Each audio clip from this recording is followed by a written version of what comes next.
Sinong hero ang walang wifi? Sino? Edi, yung nakadita. Ang corny, ang corny, corny, corny.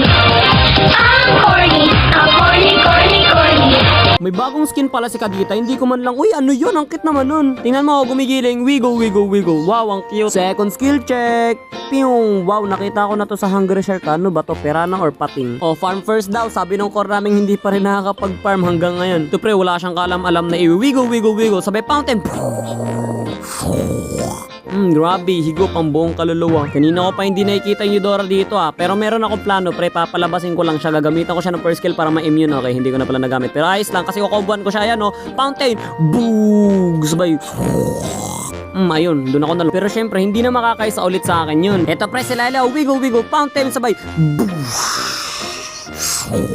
Pag pumasok ka, katapusan na ng iyong kinabuhi, pumasok kasi wala akong mana, yun lang. Pero meron pa naman akong first skill at hindi yun sapat. Ayun, doon ako nalungkot. Mama, ayoko pa maging sushi. Buti naka-recall. Lintik lang walang ganti tol. Pag ayun, nakita ko, anong ginagawa mo pre? Bakit nawawala yung kaluluwa mo? 999 damage ka sa akin. Alam ko meron dito, wiggle, wiggle, wiggle. Oy, dive, sabay petrify, boko. Sabay alis na parang natin nga. Teka lang naman kaibigan. Eto pre, maangas, nakikita ko sa TikTok. Magda-dive ka, tapos isisid ka ng konti, tapos pag-ahon mo, sabay wiggle, wiggle, wiggle. O diba, napatay mo yung kalaban. Di bale nang mamatay ka, ang mahalaga naka-TikTok.